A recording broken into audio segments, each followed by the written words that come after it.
کسی کے خلاف دہشت گردی کے حوالے سے استعمال نہیں ہونے دیں گے.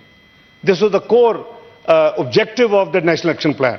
اور ایک پولیٹیکل پارٹی کا نہیں تھا، وہ حکومت مسلم لیگ نون کا نہیں تھا، وہ تمام پولیٹیکل پارٹیز پاکستان کا تھا، جس میں اس وقت کی تمام اپوزیشن جماعتیں شامل تھیں انکلوڈنگ پی ٹی آئی. جناب بجٹ میں عرض کی، کمنگ بیک ٹو بجٹ پاس ہو چکا اور نیشنل سیکورٹی کمیٹی میں پرپوزل آتا ہے کہ جناب ضرب عضب کنسیڈر کریں کہ ہم اس دہشت گردی جو کہ نارتھ کے علاقوں سے جہاں وہ گڑھ ہے اس کے خلاف قوم فیصلہ کرے اور یہ فورم فیصلہ کرے کہ کیا ہم نے اس کے خلاف جنگ لڑنی ہے. اور اس کا نام انہوں نے ضرب عضب کا نام دیا. تو ظاہر ہے کہ اس میں کوئی دو رائے ہو ہی نہیں سکتی تھی. جتنے پارٹیسپینٹس تھے، چاہے وہ سول لیڈرشپ تھی یا ملٹری لیڈرشپ تھی، سب ایک ہی پیج پہ تھے. پھر مجھے پوچھا گیا کہ کیا آپ فائنانس کر سکیں گے، فائنانس منسٹر آف پاکستان، کیونکہ یہ پہلے سال کے لیے اس وقت تو تھا کہ شاید ٹوٹل کاسٹ اتنی ہوگی 100 ارب روپیہ. اس پہ کیپٹل ایکسپینڈیچر بھی تھا اور اس پہ یعنی ریکرنگ ایکسپینڈیچر بھی تھا. وہ چاہیے ہوگا سال کے لیے. الحمدللہ فیصلہ ہوا کہ اللہ ہماری حفاظت کرے اور ہم بالکل یہ جو ہے خرچہ یہ ویل سپینٹ ہوگا. اس کی سخت ضرورت ہے قوم کو اور ملک کو. تو الحمدللہ وہ اپروو ہوا. آپ نے دیکھا ضرب عضب ہوئی. ہمارے اس ضرب عضب کے ایکشن کے بعد رد الفساد ہوا ملک کے اندر، اس کو کلین اپ کرنے کے لیے، کیونکہ وہاں سے کئی لارج نمبر جو تھا وہ تو ایلیمینیٹ ہوا لیکن کافی اسکیپ کر کے پاکستان کے اندر شہروں میں چلا گیا. یہ تمام تفصیل جناب وزیر داخلہ کے اپنی منسٹری میں موجود ہوگی. اس کے لیے فیز 2 آیا اور یہ سلسلہ قریباً 3 سال سے زائد جاری رہا جناب چیئرمین، اور 100 ارب سے زیادہ سالانہ ٹوٹل خرچہ اس پہ ہوتا رہا. یہ آخر میں یہ جو فینسنگ کا جو پروگرام تھا وہ بھی اس کے آخر میں یہ تھا کہ اس کو پرماننٹ روکنے کے لیے اربوں روپے اس کے لیے بھی درکار تھا. اب یہ وہ سارا جو ہم نے اچیو کیا، میں بڑی معذرت کے ساتھ and I'm not going to be playing politics with this thing, میں سمجھتا ہوں ہمیں اپنی غلطیوں کا احساس کرنا چاہیے. کس نے کہا تھا کہ آپ جا کے کابل میں طالبان حکومت کے آنے کے بعد ان کو انگیج کریں؟ کیوں؟ کس نے کہا تھا کہ آپ ہارڈنڈ کرمنلز جو کہ پاکستان کی جیلوں میں بند تھے، جنہوں نے درجنوں دہشت گردی کے واقعات کیے تھے، ان کو چھڑوائیں؟ کیوں؟ کیا یہ قوم پوچھے گی ان لوگوں سے؟ جناب چیئرمین، یہ سائیکلز نہیں ہم برداشت کر سکتے. اس کا سارا امپیکٹ قوم کے عام آدمی کے اوپر، ایک عام پاکستانی کے اوپر آتا ہے. وہ اس کی قیمت ادا کرتا ہے. اس کا کانسیکوینشل فائنینشیل امپیکٹ ان کے اوپر آتا ہے. ہم ٹیکس پیئر کے پیسوں کو استعمال کرتے ہیں، کچھ ٹھیک کرتے ہیں اور پھر ہم اس کو 180 ڈگری یو ٹرن لے لیتے ہیں. جناب چیئرمین، اس طرح کام نہیں چلے. میں بڑی ہمبل گزارش کروں گا جناب ریلیونٹ لوگوں سے اور خاص کر وزیر داخلہ سے اور حکومت سے کہ کائنڈلی آپ کے ایک کلیئر کٹ پروگرام بنا کے آپ اس ہاؤس میں، چونکہ اس وقت نیشنل اسمبلی نہیں ہے، آپ اس ہاؤس پہ شیئر کریں. یہ سب آپ کے کولیگس ہیں دونوں سائڈ آف دی ہاؤس. آپ فیکٹس اینڈ فگر سب سے پہلے دیں اور پچھلے 15 سال 20 سال کے دیں تاکہ ہمیں پتہ چلے. مجھے تو پتہ ہے، I have been through those briefings, پر let everybody know in this house کہ یہ کیا تھا، 2010 میں کیا تھا یا 8 میں کیا تھا، کیسے کرتا کرتا کہاں پہنچا اور پھر کہاں نیچے آئے اور پھر یہ دوبارہ کیوں سپائک ہوئی ہے. Let's analyse. ہمیں پتہ تو چلے کہ بھئی ہم نے کون سی غلطیاں کی ہیں. میں پھر کہہ رہا ہوں کہ میں am not playing politics at all, بھئی سچ اے بگ مسٹیک، اور اس میں کسی پولیٹیکل پارٹی کو آن بورڈ نہیں کیا گیا. میرا خیال ہے کہ اس میں گورنمنٹ کے اتحادی بھی شامل نہیں تھے. کیا ایک ون مین یا 2-4 بندے ان کو یہ قوم کی تقدیر سے ایسے گھنونے کھیل کھیلنے کی اجازت ہونی چاہیے تھی؟ اگر وہ غلطی کی ہے تو قوم سے اس وقت معافی تو مانگے کہ ہم نے غلط کیا. ہمیں کابل میں دنیا کی فوٹو سیشن میں آ کے تو نہیں دکھانا چاہیے ہم کابل میں طالبان سے ہم نیگوشیٹ کر رہے ہیں. اور اس کے بعد ہم نے جو کیا، جو وہاں طے کر کے آئے، بغیر اسمبلی کے پوچھے ہوئے، بغیر سینٹ سے کو ڈسکس کیے ہوئے، بغیر قوم کو اعتماد میں لیے ہوئے ہم نے وہ کئی سو جو ہارڈن کرمنلز تھے، ٹیررسٹ تھے، ان کو چھوڑ دیا. تو جناب اس طرح کام نہیں چلے گا. Let's be together. میں لیڈر آف دی اپوزیشن کے ویوز کو انڈورس کرتا ہوں، لیکن ہیونگ سیڈ دیٹ ہمیں ایک کلیئر کٹ روڈ اپنانا ہوگا، روڈ میپ اپنانا ہوگا. اور میں سمجھتا ہوں کہ ایک ریگولر حکومت کے آنے کا انتظار نہیں ہو سکتا. 3 مہینے سے long time. How many more incidents will take place?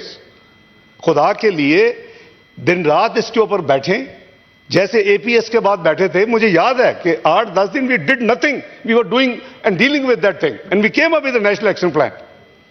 میں سمجھتا ہوں کہ یہ گورنمنٹ مہربانی کر کے اس ہاؤس کے چاہے in camera facts and figure share کرے اور بتائے کہ یہ تاریخ ہے ہماری اس ٹاپک کے اوپر.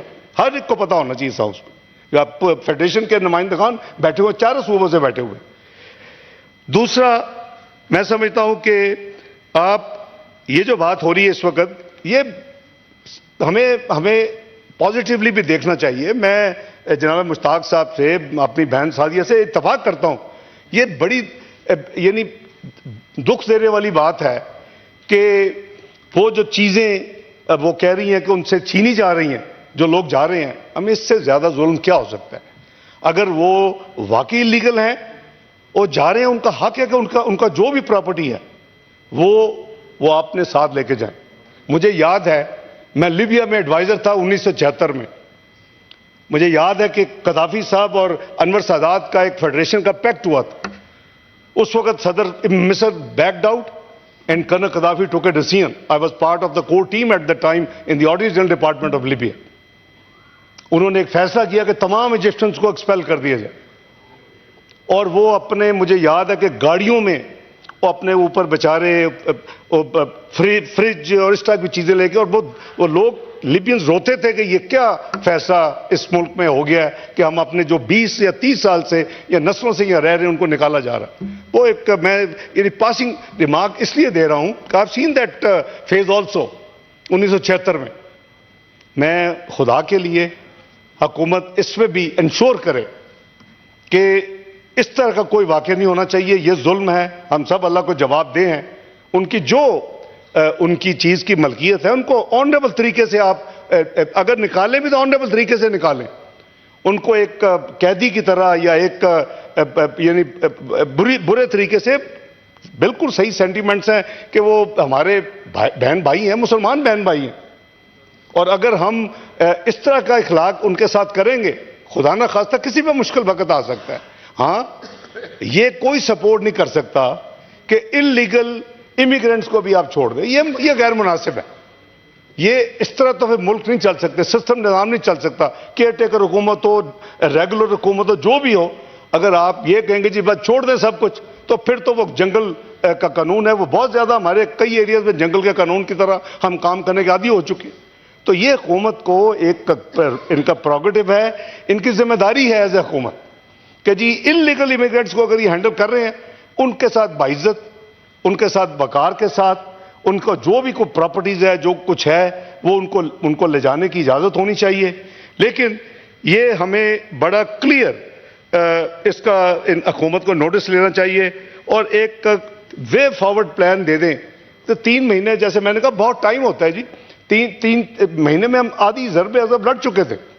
تو اس لیے آپ ٹائم ضائع کیے بغیر ہمیں ان کو سپورٹ کرنا چاہیے. جو یہ حکومت اچھے کام کرے، اس طرح کے کام ہیں، تو اس میں وہ سیکشن 232 نہیں آتا.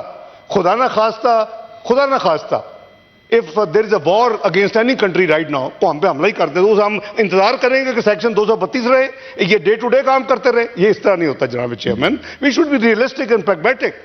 یہ اسی وجہ سے 232 سیکشن الیکشن 2017 میں انہی دونوں ہاؤسز نے امینڈمنٹ کی ہے. کہ کیوں کیا ہے؟ کیونکہ آپ کا سینسز میں 4-5 مہینے لگ رہے ہیں، آپ کے 2 سے 3 مہینے الیکشن آئین دیتا ہے، تو اب کیا 6-7 مہینے کسی ملک کو فریزر پر رکھا جا سکتا ہے کہ آپ کچھ نہ کریں؟ یہ نہیں ہوتا جی. یہ اس طرح ملک نہیں چلتے. اسی لیے we as a government, P D M government, we initiated that amendment. اور ہم نے، مجھے یاد ہے کہ بہت زیادہ ریزسٹنس تھی اس ہاؤس میں کچھ پارٹیز کی، ہم نے اس کو امینڈ کیا. دیکھیں ہمیں مل کے راستے نکالنے ہیں. آپ نے دیکھا کہ ہم نے اس پر یہ کر دیا بائی لیٹرل, ملٹی لیٹرل, اور پھر P3 پبلک پرائیویٹ پارٹنرشپ, اپنا گورنمنٹ ٹو گورنمنٹ کا جو لا ہے, اور اس کے علاوہ پرائیویٹائزیشن کے جو لا, اس میں جو ٹرانزیکشن ہے یہ حکومت کر سکتی ہے. تو کیا وہ اچھی چیز نہیں ہے کہ بھیا 7 مہینے آپ بیٹھے رہیں اور 7 مہینے آپ بک کہیں گے جی جو آگ لگی ہے لگتی رہے, نقصان ہوتا رہے, اس کے بعد ہم دیکھیں گے. تو جناب چیئرمین, میں انڈورس کرتا ہوں اپنے دونوں سائٹ کے ساتھیوں کو کہ اس کو بڑے اچھے آسن طریقے سے, یہ بڑا سیریس مسئلہ ہے اور ہمیں اس کو کولیکٹیولی اس کو ہینڈل کرنا ہے ایز ون یونٹی. اور انشاءاللہ یہ ہوگا, یہ آگے ایک دفعہ ہو چکا ہے. یہ ہماری اپنی غلطی ہے کہ ہم نے اس کو ری انوائٹ کر لیا ہے, ہم نے ان کو انگیج کر لیا ہے, ہم نے ان کے لوگوں کو ہارڈنڈ کرمنلز کو چھڑوا دیا ہے. وہ ان لوگوں سے کچھ پوچھا ضرور جائے, کچھ نہیں تو ٹی وی پہ لا کے قوم سے معافی منگوائی جائے کہ جی خدا کے لیے ہم معافی مانگتے ہیں کہ ہم نے یہ کام کیا ہے. آج پاکستان دوبارہ دہشت گردی ایک لہر آسمان کو چھو رہی ہے. تو بہت شکریہ جناب chairman. With these honest and sincere sentiments I think کہ آئی گو along with all my colleagues کہ government should consider all these things and just share with us the road map and the way forward. بہت شکریہ.